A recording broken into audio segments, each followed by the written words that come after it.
Hello everyone, welcome back to our channel DU education club. I hope आप सभी बहुत अच्छे होंगे और अपनी अपनी पढ़ाई को बहुत अच्छे से कर रहे होंगे। तो जैसा कि आप जानते हैं, हम बीए प्रोग्राम सेमेस्टर 6 की इकोनॉमिक्स की बुक को कवर कर रहे हैं, जिसका नाम है डेटा विश्लेषण के लिए बुनियादी कंप्यूटेशनल तकनीक। ठीक है, तो इस वाली बुक में हम ऑलरेडी 5 चैप्टर्स कर चुके हैं। ये हमारा 6 चैप्टर होगा, तो चलिए देख लेते हैं।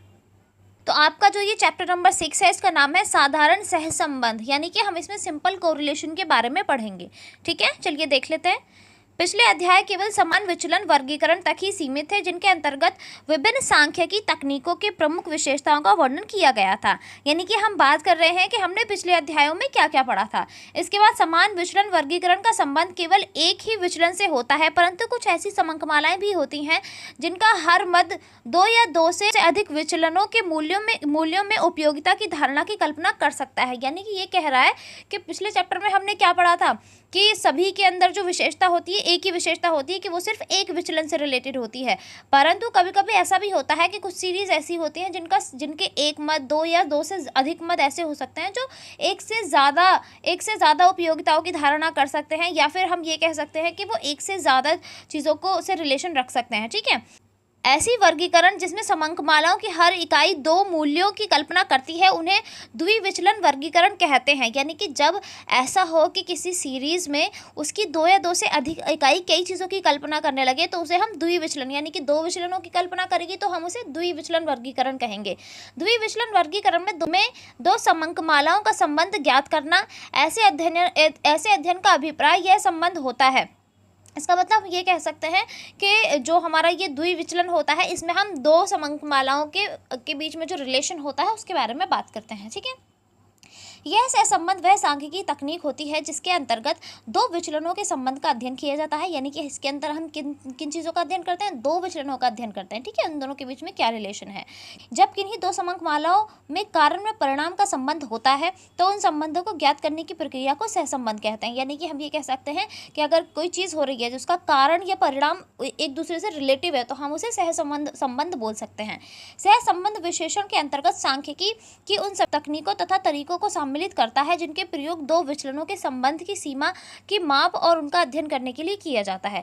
यानी कि इसके अंदर हम उन सभी चीज़ों का, उन सभी तकनीकों का प्रयोग करेंगे जो कि ये दिखाता है कि दोनों 2 चीज़ों के बीच में कैसा रिलेशन है। कभी कभी ऐसा हो सकता है कि एक चीज़ बढ़ती है तो दूसरी चीज़ घट जाती है, कभी कभी ऐसा होता है कि एक चीज़ घट रही है तो दूसरी चीज़ बढ़ जाती है, और कभी कभी ऐसा भी होता है कि एक चीज़ बढ़ रही है तो दूसरी भी बढ़ती है, और कभी ऐसा भी होगा कि एक चीज़ घट रही है तो दूसरी भी घट रही है। तो इस तरीके के जो संबंध होते हैं, उन संबंधों को जानने के लिए यहाँ पे सभी तकनीकों का प्रयोग किया जाता है, और इस तरीके के संबंधों को हम द्विविचलन वर्गीकरण कह सकते हैं। ठीक है, यदि किन्हीं 2 समंकमालाओं के समंक या समान विपरीत दिशा में विचलित होते हैं, तो ऐसे विचलन को सहविचरण कहते हैं। परंतु किन्हीं 2 या 2 से अधिक समंकमालाओं में सहविचरण हो और उसके साथ ही उसमें आपस में कारण और परिणाम संबंध हो, तो ऐसे विचरण को सहसंबंध कहते हैं। देखिए, इसमें क्या है, एक तो सहविचरण के बारे में बताया गया है और एक सहसंबंध के बारे में बताया गया है।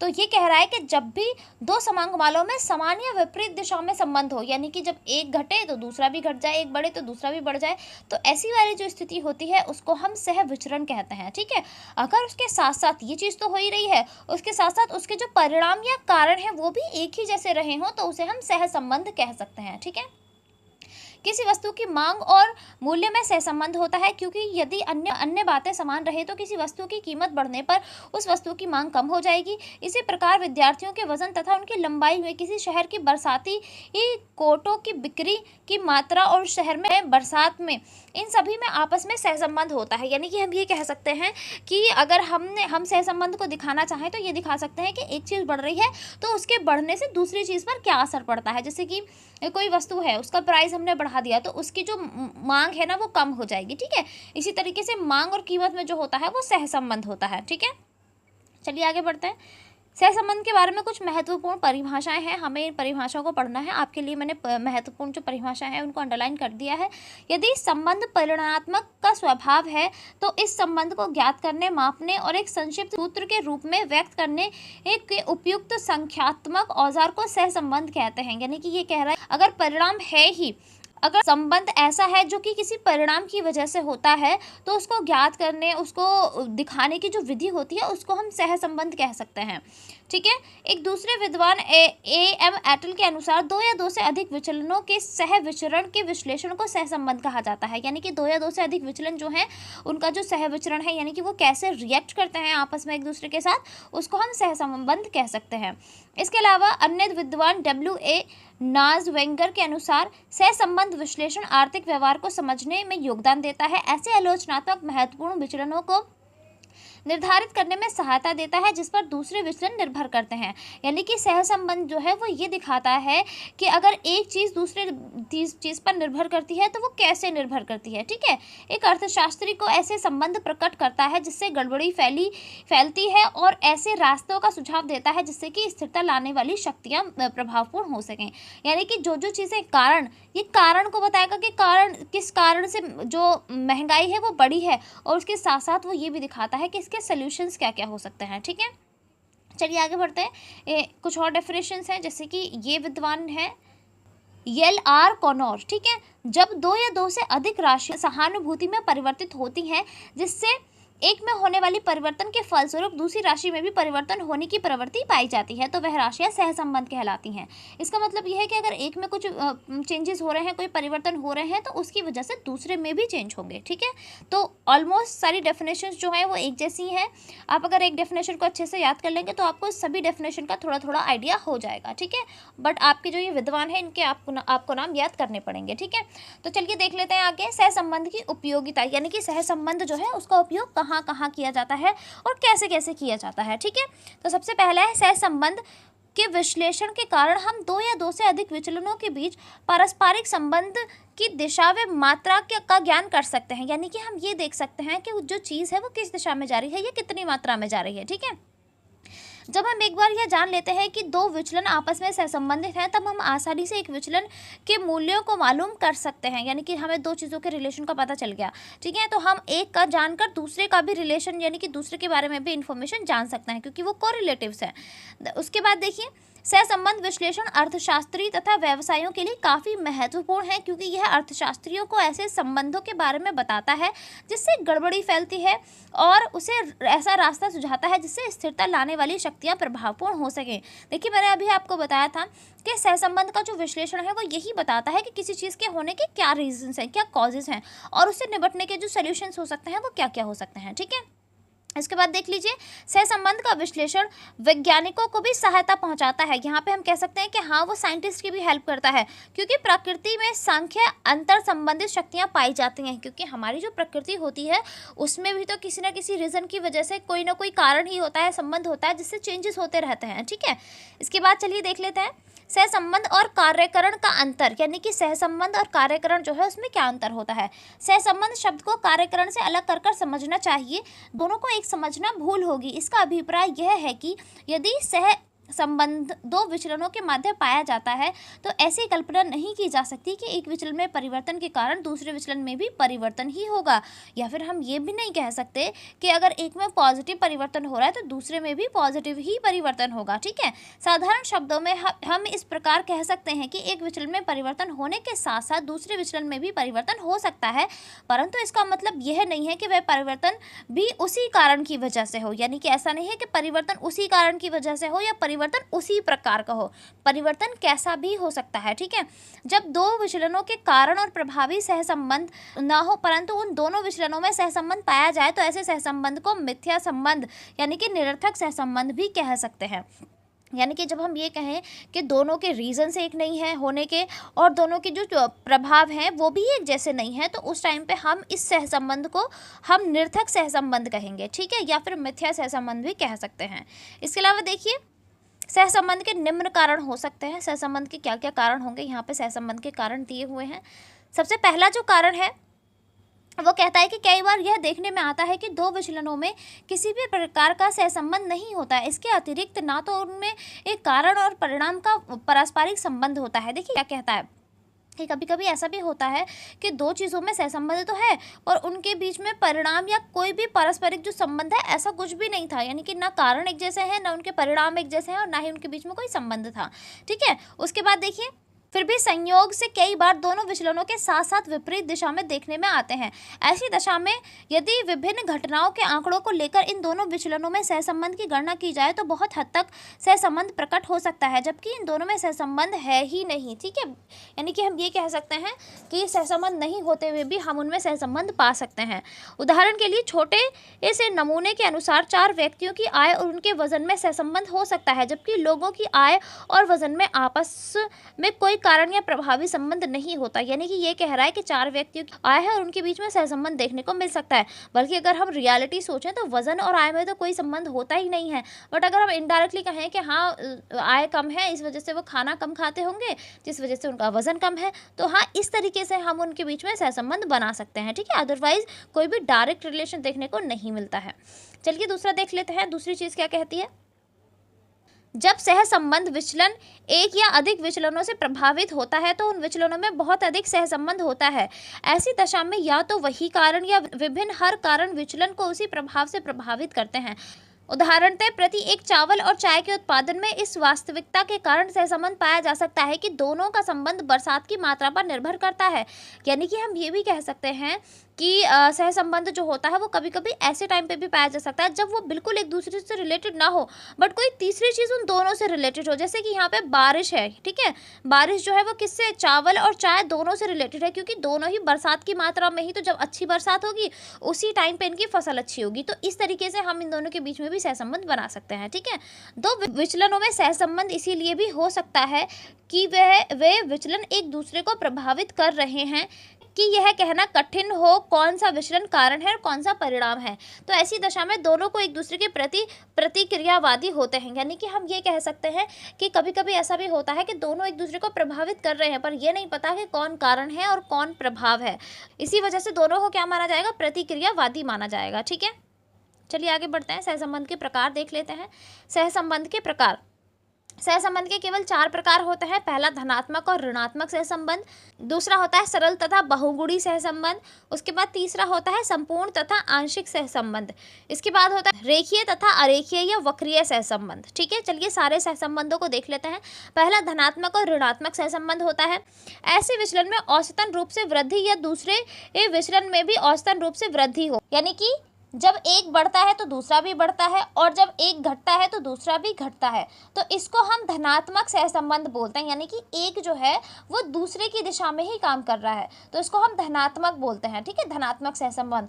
पर जब ऐसा होता है कि एक बढ़ रहा है और दूसरा घट रहा है और एक घट रहा है और दूसरा जो है बढ़ रहा है, ठीक है, तो उसको हम ऋणात्मक सहसंबंध कह सकते हैं। ठीक है, आई होप आपको समझ में आ गया होगा। बाकी डेफिनेशन बहुत अच्छी है, बहुत आसान है, आप देख सकते हैं, आप इसे आसानी से अपने नोट्स में ऐड कर सकते हैं। चलिए देखते हैं सरल तथा बहुगुणी सहसंबंध को। इसमें क्या होता है, सरल सहसंबंध के अंतर्गत दो विचलनों के मध्य इस संबंध का अध्ययन किया जाता है, यानी कि इन दोनों के बीच के सहसंबंध का अध्ययन किया जाएगा। इसके अंतर्गत एक विचलन स्वतंत्र होता है तथा दूसरे ऐसे अंकुशित दो विचलनों का ही पारस्परिक संबंध ज्ञात किया जाता है। उदाहरण के तौर पर किसी वस्तु की मांग और पूर्ति के मध्य गेहूं की पैदावार और बरसात की मात्रा के मध्य संबंध ज्ञात करना। यानी कि हम ये कह सकते हैं कि एक जो है वो पूरी तरीके से दूसरे पर डिपेंडेंट होता है, तो इसको हम सरल या बहुगुणी सहसंबंध बोल सकते हैं। जैसे कि अगर पैदावार कम हुई है तो उसी तरीके से जो उसकी आपूर्ति है वो भी कम होगी, अगर पैदावार ज़्यादा हुई है तो आपूर्ति भी ज़्यादा होगी। ठीक है, इसके बाद होता है संपूर्ण तथा आंशिक सहसंबंध। आंशिक सहसंबंध के अंतर्गत दो या दो से अधिक विचलनों का अध्ययन किया जाता है, परंतु अन्य मूल्यों प्रभावों को स्थिर रखकर केवल दो विचलनों का पारस्परिक संबंध ज्ञात किया जाता है, जबकि संपूर्ण सहसंबंध में सभी विचलनों पर आधारित होता है। यानी कि हम इसमें ये कह सकते हैं कि दो चीज़ें जो होंगी उनके सिर्फ एक एक विचलन को ही लिया जाएगा कि उनका एक एक जो रीज़न है वो क्या हो सकता है आपस में संबंध बनाने का। ठीक है, इसके बाद चलिए देख लेते हैं रेखीय तथा अरेखीय वक्र सहसंबंध। जब दो विचलनों के बीच परिवर्तन का अनुपात समान होता है, यानी कि परिवर्तन सेम अनुपात में हो रहा है, ऐसा नहीं कि एक ज़्यादा बढ़ा और एक जो है कम बढ़ा, नहीं, जितना ये बढ़ेगा उतना ही ये बढ़ेगा, तो हम उसको रेखीय या अरेखीय भी कह सकते हैं। ठीक है, तो उनमें रेखीय सहसंबंध होता है। यदि इनको एक बिंदु पर रेखीय पत्र पर अंकित किया जाए तो सभी बिंदु एक सीधी रेखा में होंगे, यानी कि सभी जो होंगे वो सीधी रेखा में होंगे बिंदु जो होंगे। इसका मतलब ये है कि जो चेंजेस हो रहे हैं, बढ़ रहा है या घट रहा है, वो समान रूप से बढ़ रहा है। ठीक है, समान रूप से घट रहा है। उसके बाद देख लेते हैं वक्रीय रेखा सहसंबंध या आरेखीय सहसंबंध उस समय पाया जाता है जब दो विचलनों के मूल्यों के मध्य परिवर्तन का अनुपात समान नहीं हो। यानी कि वक्रीय कब होगा? जब समान नहीं होगा। रेखीय कब होगा? जब समान होगा। और वक्रीय कब होगा? जब समान नहीं होगा। ठीक है। यदि इन मूल्यों को एक बिंदु रेखीय पत्र पर अंकित किया जाए तो रेखा टेढ़ी मेढ़ी होगी। यानी कि रेखा जो होगी ना वो टेढ़ी मेढ़ी होगी, कभी भी सीधी नहीं चलेगी। इसके बाद देख लेते हैं सहसंबंध के अध्ययन करने के तरीके, यानी कि सहसंबंध को कैसे अध्ययन किया जाता है। निम्न कुछ ऐसे तरीके बताए जा रहे हैं जिनके माध्यम से यह पता किया जा सकता है कि विचलन आपस में सहसंबंधित हैं या नहीं।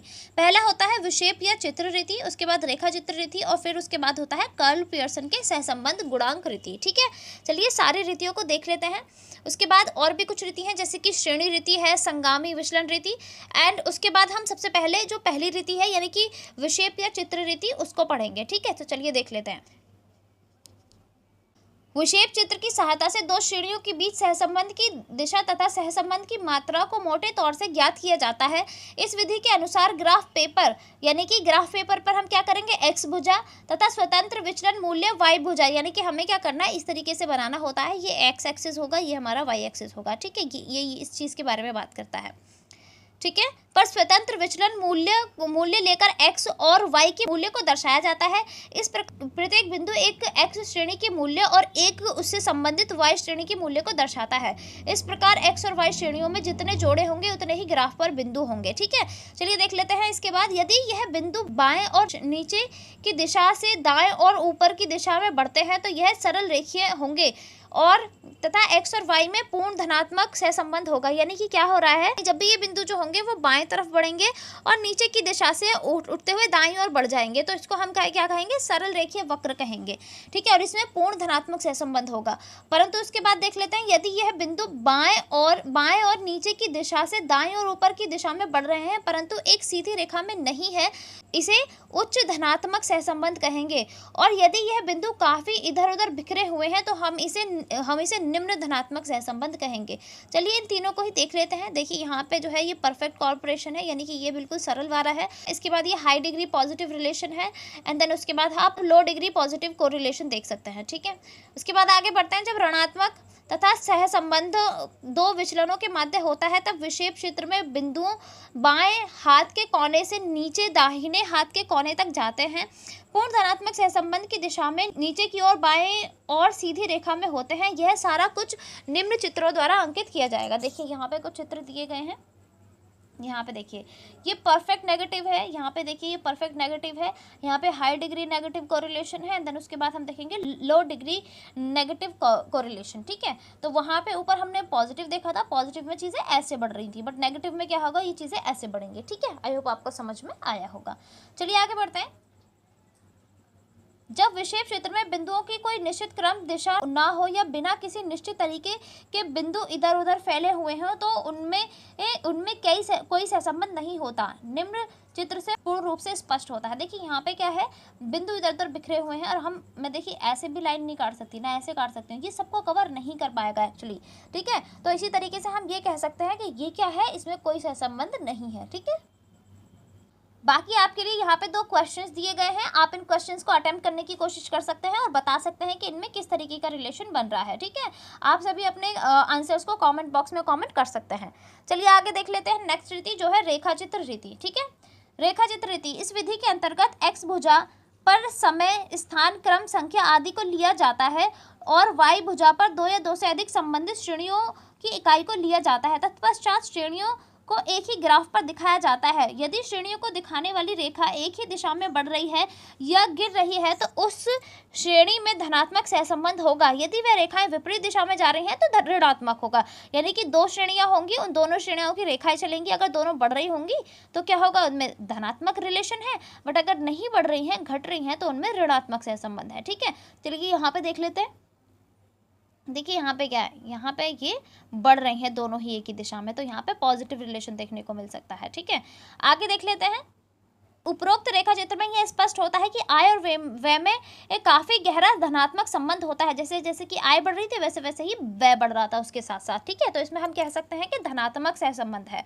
उसके बाद कार्ल पियर्सन का सहसंबंध गुणांक रीति, ठीक है। कार्ल पियर्सन की रीति जिसे अधिकांश पियर्सन गुणांक सहसंबंध के नाम से जानते हैं, यानी कि पियर्सन गुणांक सहसंबंध कह सकते हैं हम इसे सहसंबंध मापने के लिए बहुत अधिक प्रयोग किया जाता है। पियर्सन के गुणांक सहसंबंध को चिन्हों के द्वारा दर्शाया जाता है, ठीक है। यानी कि पियर्सन वाला जो है इसमें हमें फॉर्मूले भी लगाने पड़ेंगे, कुछ चिन्ह भी हैं इसके लिए। कार्ल पियर्सन की रीति के अनुसार विचलनों के सहसंबंध के गुणांक को जानने के लिए दोनों समंक मात्राओं या श्रेणियों के सभी मदों के समान विचलनों की जोड़ को उन्हें प्रमापित विचलन की जोड़ों की संख्या से भाग देते हैं और इनके चिन्हों का सूत्र इस प्रकार होता है। इनके जो सूत्र हैं उनका जो चिन्ह है वो इस प्रकार है, ठीक है। यहाँ पे इन आर चिन्ह को सहसंबंध गुणांक के लिए प्रयोग किया जाता है, यानी कि जो आर है उसको सहसंबंध गुणांकों के लिए प्रयोग किया जाता है, ठीक है। इसके बाद देख लीजिए यहाँ पे क्या किया हुआ है। यहाँ पे ये फॉर्मूला दिया हुआ है और आप इस फॉर्मूले को यहाँ पे यूज़ भी कर सकते हैं, ठीक है। यहाँ पे आपके लिए क्वेश्चन भी है, आप इसको यूज़ करके देख सकते हैं। इसके बाद देखिए यहाँ पे आपको दिया हुआ है, निम्न उदाहरण में एक संस्था के उत्पादन की 5 इकाइयों को चुना गया है। इन 5 मदों की लंबाई तथा वजन इस प्रकार है। यहाँ पे लंबाई है और यहाँ पे वजन है।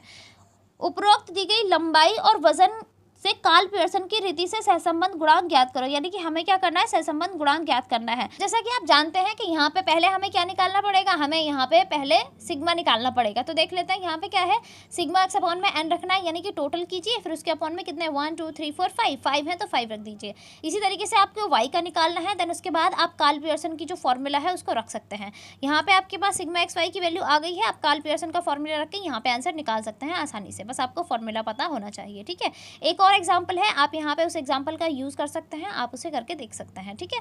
इसके बाद देखिए कार्ल पियर्सन की लघु रीति, जब समांतर माध्य में वहाँ ऊपर बताए गए सूत्र से गणना करने में कठिनाई नहीं होती है, किंतु यदि समांतर माध्य पूर्णांक में ना होकर भाग या अंश में हो तो वहाँ इस सूत्र से सहसंबंध ज्ञात करना कठिन हो जाता है। यानी कि कभी कभी क्या होता है कि जो हमारा समांतर माध्य है वो पूर्ण नहीं है, यानी कि वो पॉइंट में आया है, तो उस टाइम पे हमें क्या करना है, उस टाइम पे हमें ये लघु रीति का उपयोग करना है, ठीक है। तो यहाँ पे लघु रीति का भी फॉर्मूला दिया गया है, तो ये फॉर्मूला काफ़ी बड़ा है। आई होप आप इस फॉर्मूले को याद कर पाएंगे। अगर आपसे ये याद नहीं होगा तो आपको पहला वाला जो फॉर्मूला है कार्ल पियर्सन का वो तो अच्छे से याद होना ही चाहिए, क्योंकि इसके आने के चांसेस कम होते हैं, उसके आने के चांसेस ज़्यादा होते हैं। बट अगर कभी ऐसा हो जाए कि आपका जो गुणांक है, यानी कि आपका जो माध्य है वो पॉइंट में आ रहा है, तब आपको यही यूज़ करना पड़ेगा, ठीक है। चलिए आगे बढ़ते हैं। उसके बाद यहाँ पे क्वेश्चन है, आप लघु रीति से इसका प्रयोग कर सकते हैं। यहाँ पे देखिए इसके कुछ टर्म्स हैं, इनका मतलब बताया गया है कि dx का मतलब होता है deviation of x series from assumed mean 30, यानी कि हमने जो अज्यूम्ड मीन किया है 30, वहाँ से जो हम डेविएशन लेते हैं उसका, ठीक है। उसके बाद देखिए dy deviation of y series from an assumed mean 30, तो ये कहाँ का डेविएशन है, ये y सीरीज से है जो कि हमने अज्यूम मीन किया है 30 से, ठीक है। उसके बाद dx क्या होता है, sum of the square of deviation of x series from assumed mean. अब क्या करना है हमें, d का स्क्वायर, dx जो निकाला है हमने उसका स्क्वायर करना है। उसके बाद क्या होगा, ये है dy का स्क्वायर, यानी कि हमने जो डेविएशन मीन निकाला था dy का, आपको बस उसका स्क्वायर कर देना है। एंड देन उसके बाद dx और dy जो है इन सबको प्रोडक्ट कर लेना है, यानी कि dx और dy का दोनों का मल्टीप्लाई करने के बाद आपको प्रोडक्ट मिल जाएगा, ठीक है। और उसके बाद आप इसे फॉर्मूले में यूज़ कर सकते हैं। उसके बाद देखिए सतत श्रेणी में सहसंबंधों के गुणांक, यानी कि सतत श्रेणी में सहसंबंधों के गुणांक का क्या मतलब है। सतत श्रेणी की दिशा में यह मान लिया जाता है कि हर मद में दिए हुए वर्ग अंतराल के अंतर्गत ठीक वर्ग के मध्य मूल्य पर गिरता है, यानी कि ये क्या है, ये कहता है कि जो भी मध्य मूल्य होता है, सारा जो प्रभाव होता है सब कुछ उसी पे होता है। यहाँ पर चूंकि आवंटन भी होता है, अतः सूत्र में थोड़ा सा परिवर्तन करना पड़ता है। तो यहाँ पे क्या होता है, यहाँ पे चीज़ों को बांटना पड़ता है, इसी वजह से जो फॉर्मूला है वो भी थोड़ा सा डिफरेंट है, ठीक है।